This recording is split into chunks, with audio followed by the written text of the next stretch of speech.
எல்லாரும் அப்படி இருக்கிறீங்க, நல்ல சுகமா இருக்கிறீங்களா ஃப்ரெண்ட்ஸ்? இன்றைக்கு வந்து நான் கடைக்கு போனான். அப்போ திடீரென்று நல்ல நெத்தலி மீனை கண்டுட்டு எனக்கு ஆசை வந்துட்டுது. இந்த நெத்தலி மீன் வந்து நல்ல ஒரு வித்தியாசமான முறையில் அது மண் சட்டியில் ஒரு குழம்பு கொண்டு வைக்க போகிறேன். அப்போ அதை நான் பார்த்தேன், சரி உங்களுக்கும் அதை ஷேர் பண்ணுவோம்னு சொல்லி இப்போ இன்றைக்கு நான் வந்து நல்ல சுவையான நெத்தலி குழம்பு எப்படி வைக்கிறேன்னு சொல்லித்தான் நான் காட்ட போகிறேன். இது வந்து என்னுடைய முறையில் தான் நான் எப்படி வைக்கிறேன்னு சொல்லி காட்ட போகிறேன். நிறைய பேர் நீங்கள் ஒவ்வொரு முறையில் நெத்தலி குழம்பு வைக்கலாம். இது வந்து இன்றைக்கு நான் எப்படி எங்களோட வீட்டில் நெத்தலி குழம்பு வைக்கிறேன்னு சொல்லித்தான் உங்களுக்கு காட்ட போகிறேன். இப்போ இந்த வீடியோவில் நான் வந்து இந்த நெத்தலி குழம்பு வைக்கிறதுக்கு என்னென்ன பொருட்கள் தேவைன்னு சொல்லி நான் ஒவ்வொன்றும் உங்களுக்கு காட்டுறேன். வாங்க இப்ப பாப்போம். நான் முதல்ல எடுத்திருக்கிறது நெத்தலி மீன். இந்த நெத்தலி மீன் எல்லாருக்குமே தெரிஞ்சிருக்கும். இது நல்ல பெரிய மீன். அதாவது இந்த நெத்தலி கருவாடு நார்மலா குட்டி குட்டியா இருக்கும். இது ஒரு அளவான நல்ல பெரிய மீனா எனக்கு கிடைச்சது. அப்ப இதை பார்த்தோன்னே எனக்கு ஒரு வித்தியாசமான முறையில ஒரு குழம்பு வைப்போம்னு சொல்லி ஆசை வந்துட்டு. இது நல்ல ஒரு அந்த மாதிரி குழம்பு வச்சு நல்ல சுட சுட சோறுல ஊத்தி சாப்பிடும் போது சும்மா சொர்க்கம் தான். இப்ப பாத்தீங்கன்னா நான் இந்த நெத்தலியை வந்து என்ன செய்திருக்கிறேன்டா, தலையெல்லாம் பிச்சு உடம்பால அப்படியே எடுத்துட்டு நல்ல வடிவா கழுவி வச்சிருக்கிறேன். இந்த நெத்தலி குழம்புக்கு வந்து நான் ஒரு தூள் ஒன்று குயிக்கா அடிக்க போறேன். அந்த தூளுக்கு வந்து இது வந்து ஒரு வாசனைக்கு தான் இது சேர்க்க போறேன். இதோட நான் கறி மிளகாய் தூளும் அதாவது நான் எப்பவுமே இந்த வீடியோல பாவிக்கிற ஜெஃப்னா கறி தூளும் நான் பாவிக்க போறேன். இது வந்து ஒரு வாசனைக்கு தான் நான் மீன் குழம்புக்கு பாவிக்க போறேன். நான் முதல்ல அந்த வாசனை தூள் அடிக்கிறதுக்கு என்னென்ன எடுத்திருக்கிறேன் என்றால் 2 மேசக்கரண்டி அளவு கொத்தமல்லி. இப்ப நீங்க கொத்தமல்லி எவ்வளவு எடுக்கிறீங்களோ அதுல அரை பங்கு தான் மற்ற சாமான்கள் எடுக்கணும். நான் 2 மேசக்கரண்டி அளவு கொத்தமல்லி எடுத்திருக்கிறேன். 1 மேசக்கரண்டி அளவு மிளகு நீங்க இன்னும் கொஞ்சம் கூடவும் போடலாம். இதுல வந்து மிளகு நல்ல காரமா இருக்கணும். அதுக்கு பிறகு 1 மேசக்கரண்டி அளவு சீரகம், 1 மேசக்கரண்டி அளவு பெருஞ்சீரகம், 1 மேசக்கரண்டி அளவு வெந்தயம். இதோட உங்களுக்கு விருப்பமா இருந்தா நீங்க நல்லா காஞ்ச கறிவேப்பிலையும் சேர்க்கலாம். இன்றைக்கு என்னட்ட கறிவேப்பிலை இல்லாட்டியும் பிரச்சனை இல்லை, நல்லா தான் இருக்கும் இந்த பவுடர். இப்ப இதுதான் நான் அந்த வாசனைக்கு தயாரிக்க போற பவுடருக்கு தேவையான பொருட்கள். அதுக்கு பிறகு இந்த நெத்தலி குழம்ப வந்து தாளிக்கிறதுக்கு என்னென்ன எடுத்திருக்கிறேன்னு சொன்னால், ஒரு நல்ல பெரிய வெங்காயம் எடுத்து நான் எனக்கு பிடிச்ச அளவுல வெட்டி வச்சிருக்கேன். உங்களுக்கு என்னென்ன அளவு விருப்பமோ நீங்க வெட்டி கொள்ளலாம், அது ஒரு பிரச்சனையும் இல்லை. ஒரு பெரிய வெங்காயம், ஒரு 5 பல்லு உள்ளி, அதுவும் நான் ஒரு அளவு துண்டா வெட்டி இருக்கிறேன். ஒரு 5ல இருந்து 6 ரம்பையில, ஒரு 5ல இருந்து 6 செத்தல் மிளகாய். உங்களுக்கு செத்தல் மிளகாய் பிடிக்காட்டி நீங்க பச்சை மிளகாயும் போடலாம். ஒரு 4 துண்டு கருவாப்பட்டை. உங்களுக்கு கருவாப்பட்டையோட வாசம் விருப்பம் இல்லாட்டி நீங்க போடாம அதை விடலாம், அது ஒரு பிரச்சனையும் இல்லை. இது வந்து தாளிக்கிறதுக்கு தேவையான பொருட்கள். அதுக்கு பிறகு நான் உடனே திருவி புளிஞ்ச தேங்காய் பால் எடுத்திருக்கிறேன். இதுக்கு தேங்காய் பால் தான் ஹைலைட்டே. இந்த குழம்புக்கு நீங்க தேங்காய் பால் விடும்போது அவ்வளவு சுவையா இருக்கும். நீங்க கேட்கலாமே இந்த தேங்காய் பால் கட்டியா இருக்குன்னு சொல்லி, நான் வந்து நார்மலா நிறைய தேங்காய் வேண்டி போட்டு நான் கிரைண்டர்ல போட்டு நல்லா அடிச்சு புளிஞ்சு போட்டு நான் ஃப்ரிட்ஜில் ஊற்றி வைக்கிறேன். அப்போ அந்த ஃப்ரிட்ஜு குளிர் படும்போது உங்களுக்கு தெரியும் இந்த தேங்காய் பாலோட அந்த தன்மை வந்து கொஞ்சம் கட்டியாகும். நீங்கள் சமைக்கிறதுக்கு ஒரு மத்தியாத்தம் எடுத்து வெளியே வச்சிங்கன்னு சொன்னாலே உடனே திருவி புளிஞ்ச மாதிரியே தேங்காய் பால் வந்துடும். நான் இந்த கட்டு எவ்வளவு தேவையோ அதுக்கு ஏற்ற மாதிரி எடுத்திருக்கேன். தேங்காய் பால் வந்து அளவில்லை, நீங்க சுவைக்கு ஏற்றவாறு விட்டு கொள்ளலாம். அதுக்கு பிறகு ஒரு தேசிக்காய். நீங்க யோசிக்கலாம் மீன் கறிக்கு தேசிக்காய் எடுத்திருக்கேன்னு சொல்லி, அதுதான் இன்றைக்கு வித்தியாசமா இருக்க போது நான் தேசிக்காயை எப்படி பாவிக்கிறேன்னு சொல்லி நான் உங்களுக்கு காட்டுறேன். அதுக்கு பிறகு தேவையான அளவு மஞ்சள், சமையலுக்கு தேவையான அளவு உப்பு. நான் எப்பவுமே இந்த சமையல்ல இது இல்லாம இருக்காது, இந்த ஜெஃப்னா கறித்தூள், அதாவது ஜாழ்ப்பாணத்து கறித்தூள். இப்ப இவ்வளவு தான் இந்த சுவையான நெத்தலி மீன் குழம்பு வைக்கிறதுக்கு தேவையான பொருட்கள்.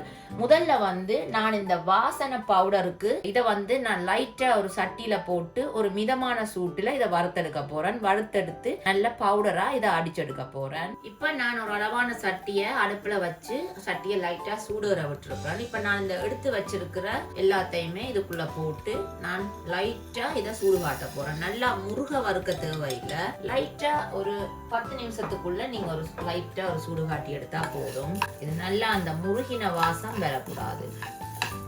நார்மலா இது வந்து வெயில்ல காய வச்சுதான் இந்த வாசனை பவுடர் செய்யறவையால். இங்க வெளிநாட்டை பொறுத்த வரையில அவ்வளவு பெரிய வெயில் இல்லாதனால எல்லாருமே இப்படித்தான் லைட்டா சட்டியில போட்டு வாட்டி எடுக்கிறது. ஓகே, இது வந்து ஓரளவு நல்லா சூடு ஏறிட்டுது. இப்ப இதை அடுத்ததா நான் கிரைண்டர்ல போட்டு நல்லா பவுடரா அடிச்செடுக்க போறேன். இப்ப பாருங்க, நான் வந்து உங்களுக்கு அந்த காட்டின வாசனை தூளை வந்து நல்லா அடிச்சு எடுத்துட்டேன். பாருங்க, நல்லா பட்டு போல பவுடரா அடிபட்டு வந்துட்டுது. இப்ப இதை நான் நெத்தலி மீன் கறிக்குள்ள எப்படி பாவிக்கிறேன்னு சொல்லி இப்ப நான் உங்களுக்கு காட்டுறேன். இப்ப நான் வந்து இந்த கழுவி வச்சிருக்கிற இந்த நெத்தலி மீனுக்குள்ள முதல்ல கொஞ்சம் மஞ்சள் தூள், அதுக்கு பிறகு நான் உங்களுக்கு அந்த காட்டின அந்த அடிச்ச வாசனை தூள், இதுல நான் சரியா ஒரு மேசக்கரண்டி அளவு போடுறேன். அதுக்கு பிறகு யாழ்ப்பாண கறித்தூள் உரைப்புக்கு ஏற்றவாறு நீங்க போட்டுக்கொள்ளலாம். நான் ஒரு 2 கரண்டி போடுறேன் சின்ன கரண்டியால. அதுக்கு பிறகு நாங்க எடுத்து வச்சிருக்கிற கருவாப்பட்டை அதையும் நான் இதுக்குள்ள போடுறேன். இதுக்குள்ள தேவையான அளவு உப்பு, எல்லாமே நான் மீனுக்குள்ள போடுறேன். தேவையான அளவு உப்பு பார்த்து போட்டுட்டு பத்தாட்டி திரும்பவும் நீங்க போட்டுக்கொள்ளலாம். அதுக்கு பிறகு நான் இந்த எடுத்து வச்சிருக்கிற தேசிக்காய், அதாவது ஒரு தேசிக்காய், இதையும் அதுக்குள்ள புளிஞ்சு விட போறேன்.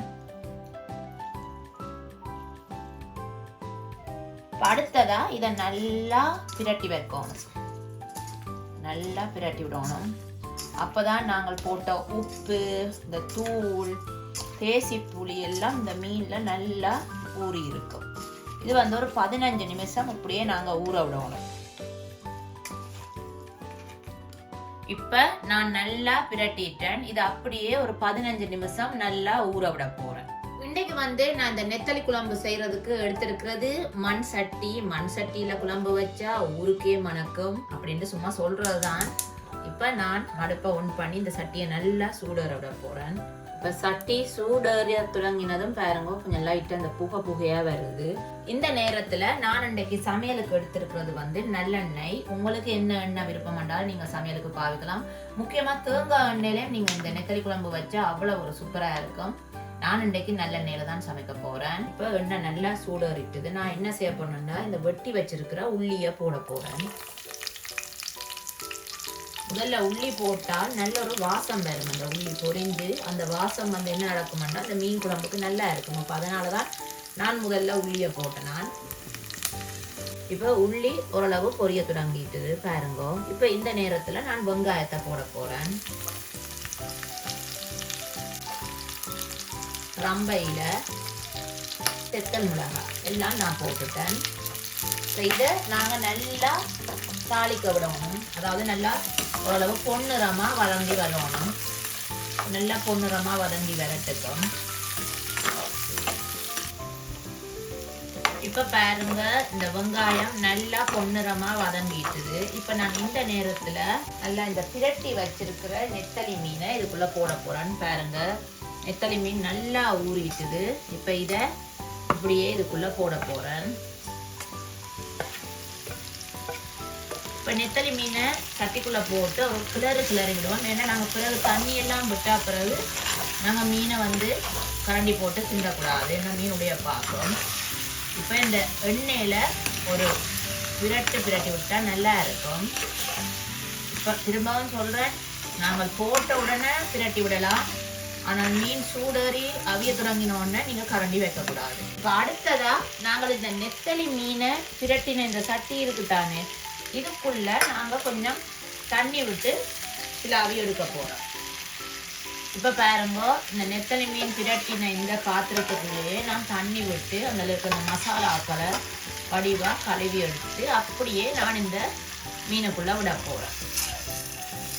அந்த காலங்கள்ல எங்களோட அம்மம்மாவேல் வந்து அம்மியில மசாலா அரைச்சிட்டு முக்கியமா அந்த மசாலாவை அம்மியில கழுவி எடுப்பினேன். ஏன்னா அதுல தானே டேஸ்ட் இருக்கா என்று சொல்லுவினேன்.